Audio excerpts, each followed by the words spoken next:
Hi, I'm Imi. I'm the author of Mapping the Human Mind, a philosophical journey through time, thought and consciousness.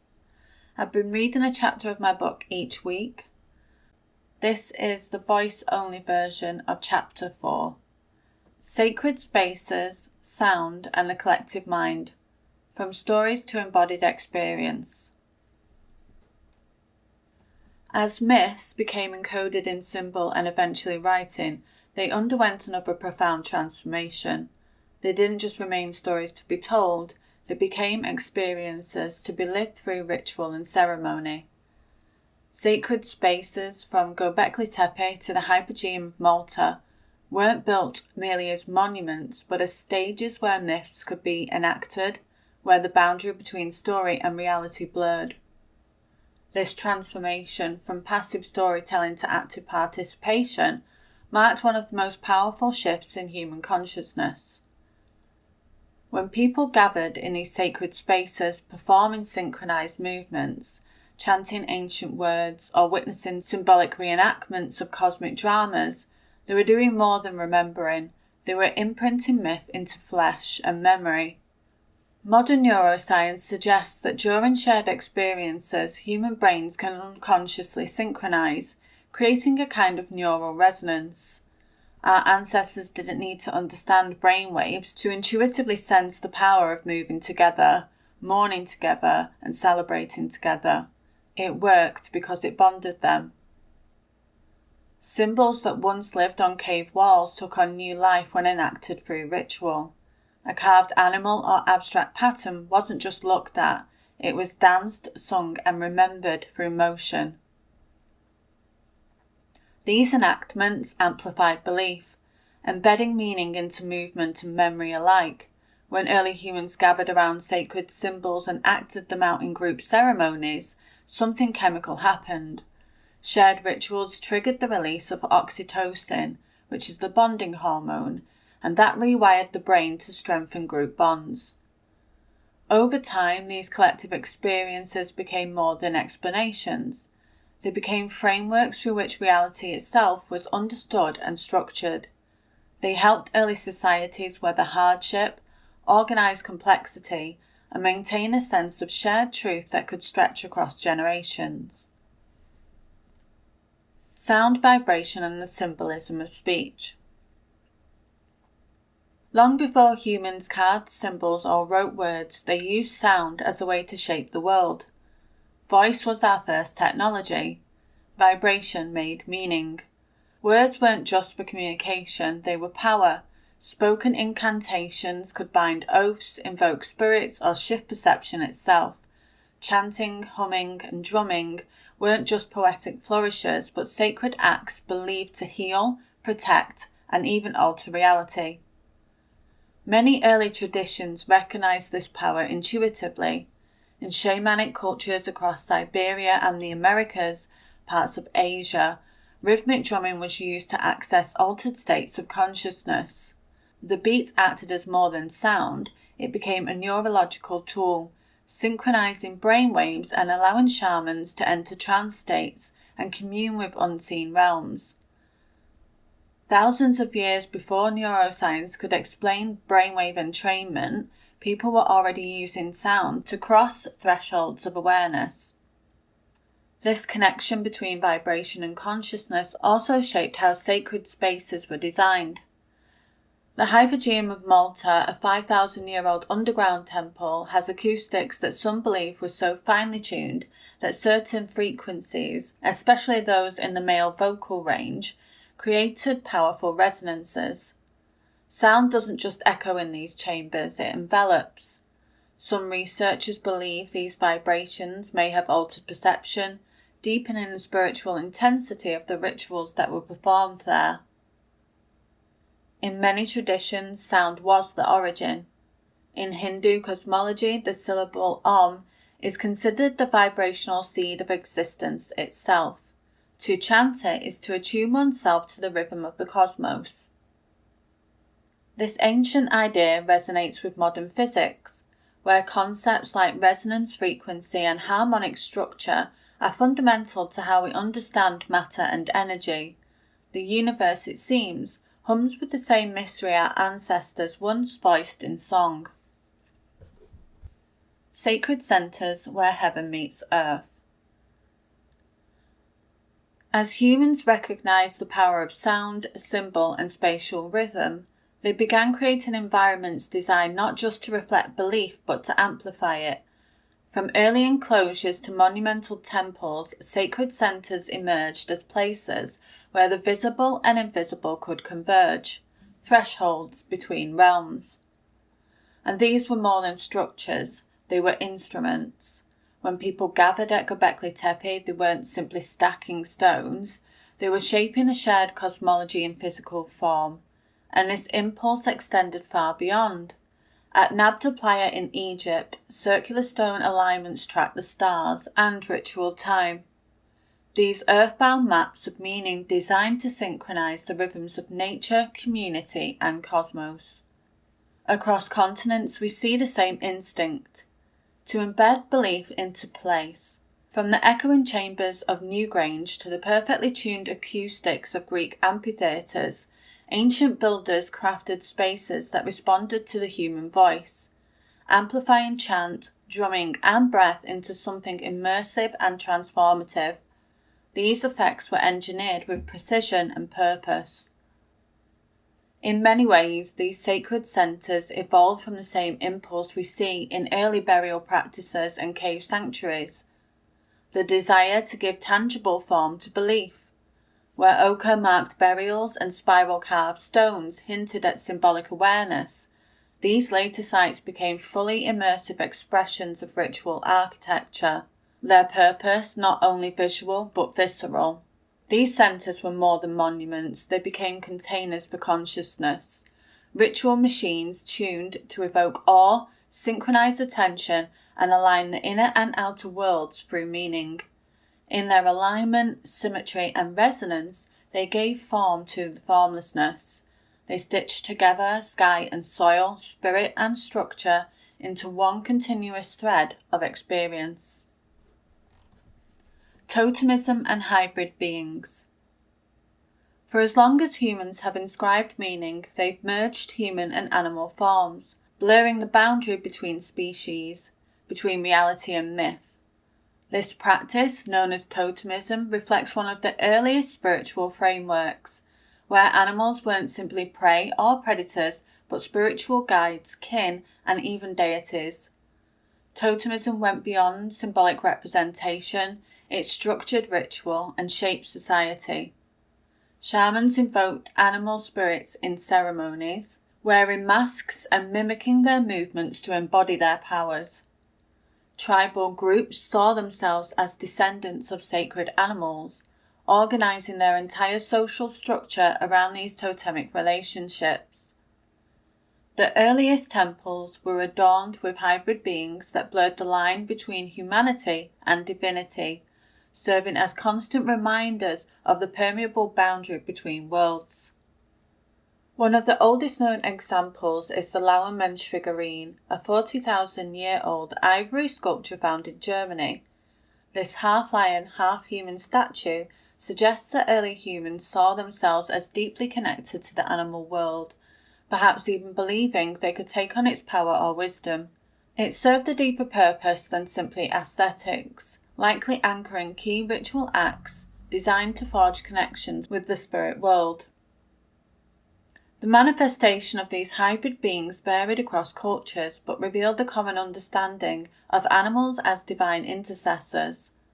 In ancient Egypt, deities like Anubis with his jackal head guarding the dead and Thoth with his ibis wisdom were central figures to the elaborate ritual systems governing Egyptian life.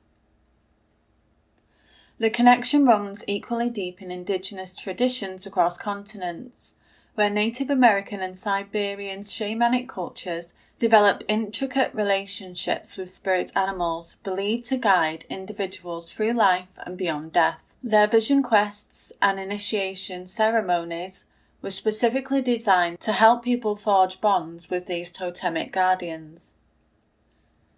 Even Greek mythology, often seen as more humanistic, embraced hybrid beings like centaurs and the bull-headed minotaur, to represent forces both divine and chaotic, creatures who populated not just their stories, but their mystery cults and ritual practices.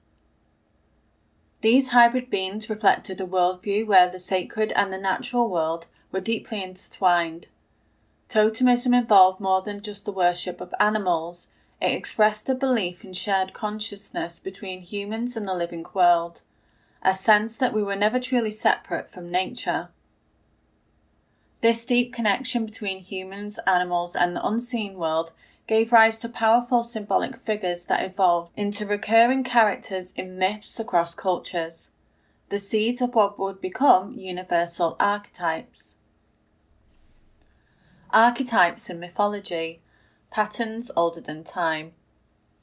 As ritual systems evolved, the totemic figures and hybrid beings of early belief systems developed into more complex archetypal forces that emerged from the collective human experience, shaping not just stories but the very structure of ritual ceremonies. Throughout history, the same recurring characters, the wise old sage, the cunning trickster, the nurturing mother, and the hero on a journey, appear in mythologies from every corner of the world. These universal patterns suggest they are deeply embedded in the way humans understand themselves and the world around them. The hero, the one who endures the journey. From Gilgamesh to Hercules, King Arthur to the Buddha, nearly every civilization tells of a hero who embarks on a perilous journey, faces trials, and returns transformed. Across cultures, the structure is consistent. The hero is called to adventure, often by fate or prophecy, confronts challenges that test their resolve, and descends into darkness, symbolizing death or transformation, and emerges reborn. But the hero wasn't just a character in stories, they were embodied in ritual. Initiation ceremonies around the world mirrored this journey, putting participants through symbolic death and rebirth. From vision quest to baptism to even modern-day fraternity hazings, however diluted, we still enact versions of the hero's path to mark transformation. The trickster, chaos and transformation. The trickster is the unpredictable force that disrupts order and reveals hidden truths. Whether it's Loki from Norse mythology, Anansi the African spider god, or Coyote from Native American traditions, these figures challenge the status quo, forcing transformation through deception, humour, and cunning. Tricksters aren't easily categorised as good or evil. They dwell in liminal spaces, navigating the boundaries between creation and destruction, insight and absurdity, and in doing so, they remind us that chaos is not the opposite of order, it's a necessary counterforce. Without disruption, there can be no change. In ritual contexts, trickster figures often appear as masked performers who broke taboos, inverted norms, or spoke uncomfortable truths.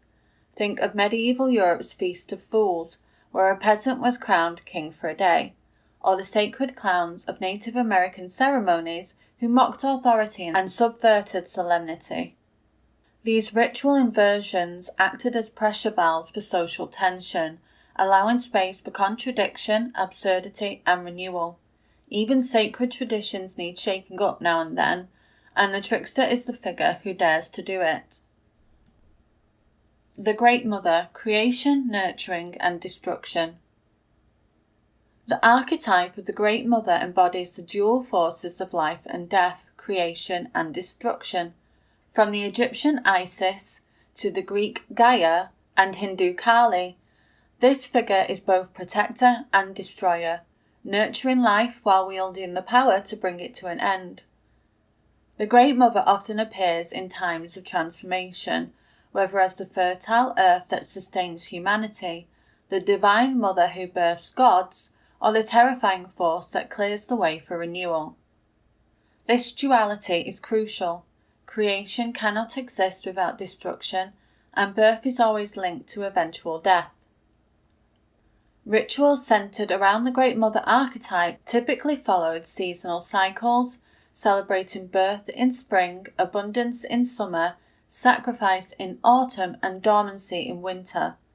Agricultural festivals, fertility rites, and ceremonies marking life's transitions, birth, puberty, marriage, and death, all drew on the symbolic power of the Great Mother.